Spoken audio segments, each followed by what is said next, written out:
ሰላም ጤና ይስጥልኝ የዚህ ቻናል ተከታዮች እንደምን ናችሁ? ዛሬ የማሳያችሁ ኢፍ ኤልስ ስቴትመንት በፓይተን ፕሮግራሚንግ ይሆናል። የትም እንዳትሄዱ ተከታተሉ። ኦኬ ፕሮግራሚንግ የምጽፈው ሰብላይም ኤዲተር ላይ ነው። ስለዚህ ሰብላይም ኤዲተር እከፍታለሁ። እዚህ ቱቶሪያል ላይ የማሳያችሁ እንዴት የፓይተን ኢፍ ኤልስ ስቴትመንቶችን በመጠቀም የተማሪን ግሬድ ካልኩሌት የሚያደርግ ፕሮግራም ይሆናል። የተማሪን ቶታል ማርክ ከዩዘር እንዲቀበል ነው የማደርገው። በዛ ቶታል ማርክ የትኛውን ግሬድ ሊያገኝ ይችላል ያንን መረጃ ዲስፕሌይ የሚያደርግ ፕሮግራም የሚጽፍ ይሆናል። የመጀመሪያው ከተማሪ መረጃ ለመቀበል ወይም ከዩዘሩ ከተጠቃሚው የቶታል ማርክ ለመቀበል አንድ ቫሪያብል ዲክላር አደርጋለሁ። የቫሪያብል ስም ቶታል ልበለው። ሁልጊዜ መረጃን ከዩዘር ለመቀበል ፓይተን ላይ ያለው ፈንክሽን ኢንፑት የሚባል ፈንክሽን ነው። በዚህ ፈንክሽን አማካኝነት ለዩዘሩ አሳውቀዋለሁ ቶታል ማርኩን ያስገባ። ፕሊዝ ኢንተር ዘ ማርክ ኦፍ ዘ ስቱደንት። የተማሪውን ማርክ ቶታል ማርክ አስገባ ብዬ ጠይቀዋለሁ። ሁልጊዜ ኢንፑት የሚባለው ፈንክሽን የፓይተን ፈንክሽን የሚቀበላቸው ቫልዩዎች ታይፓቸው ስትሪንግ ነው።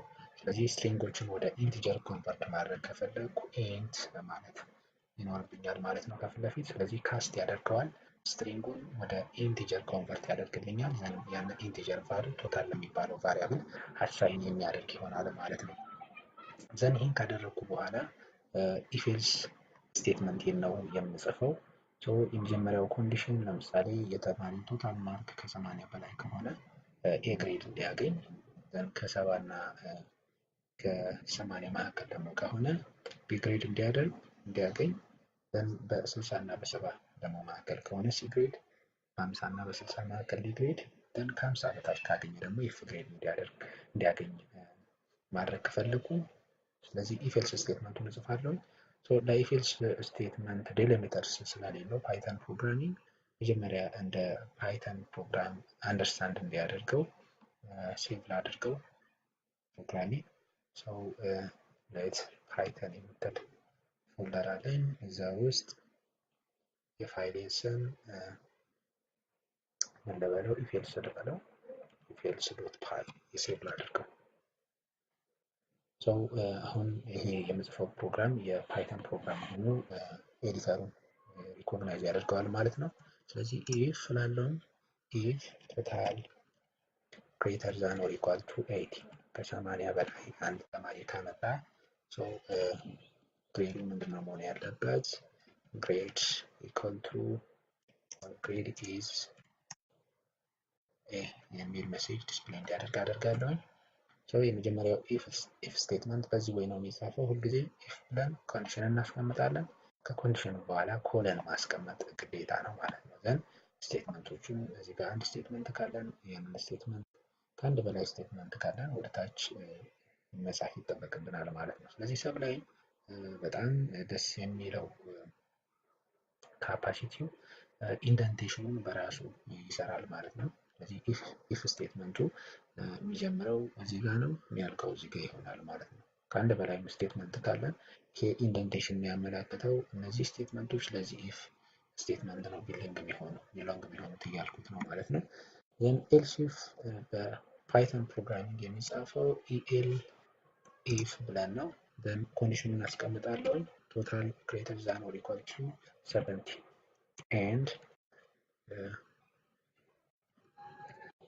ኤንድ ቶታል ማርክ ደግሞ ሌስ ዛን 80። ስለዚህ በ70 እና በ80 መካከል ከሆነ ግሬድ መሆን ያለበት ፕሪንት በደብል ኮት ግሬድ ኢዝ ቢ የሚል ስትሪንግ ዲስፕሌይ እንዲሆን አደርጋለሁ።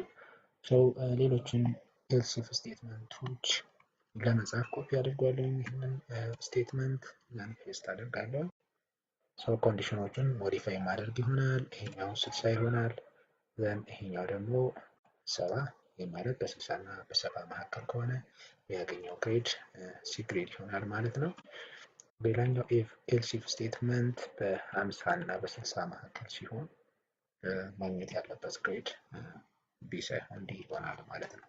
then የመጨረሻው else statement ነው የሚቀረን። so else ስላለኝ then print in the double quotes grade is f ስለዚህ ከ50 የሚያንስ ከሆነ ስቱደንቱ ያገኘው ማርክ ኤፍ ዲስፕሌይ የሚያደርግልን ይሆናል ማለት ነው። ሶ ፕሮግራሚንግ ጨርሻለሁ ጽፌ፣ ስለዚህ ሴቭ አደርገዋለሁ። ይሄን ሚኒማይዝ አደርጋለሁ። then ካምፓይል እና ኤክስኪዩት ማድረግ ረን ማድረግ ነው የቀረኝ። ስለዚህ ረን ማድረገው ኮማንድ ፕሮምፕት ላይ ነው። ሶ ኮማንድ ፕሮምፕት ላይ መጀመሪያ ዳይሬክተሪን ኮንቨርት አደርጋለሁ፣ ወደ ፓዝ ይገባለሁ።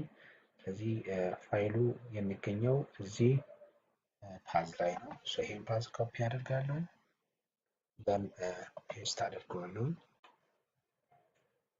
then ኢንተር ስጫን ኢሚዲየትሊ ወደ ፓዝ ገብቷል ማለት ነው። አሁን የፓይተን ሶርስ ኮድን ኤክስኪዩት ለማድረግ የምጠቀመው ኮማንድ ፓይተን ብዬ then the name of the source file if else ዶት ፓይ እለዋለሁ ማለት ነው። then immediately የስቱደንቱን ቶታል ማርክ እንዳስገባ የሚጠይቀኝ ሜሴጅ ዲስፕሌይ ይሆናል። ለምሳሌ 78ን አስገባሁኝ።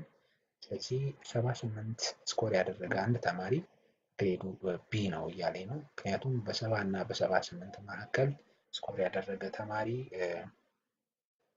ቢ ግሬድ አሳይን አድርግለት ስላልኩት እዚህ ጋር በዚህ ኤልስ ኢፍ ስቴትመንት በ70 እና በ80 መካከል ያለ 78 በዚህ ሬንጅ ውስጥ ያለ ነበር ነው። ቢ ግሬድ ዲስፕሌይ የሚያደርግልኝ ይሆናል ማለት ነው። ኢፍ ኤልስ ስቴትመንት በፓይተን ፕሮግራሚንግ ይሄን ይመስላል።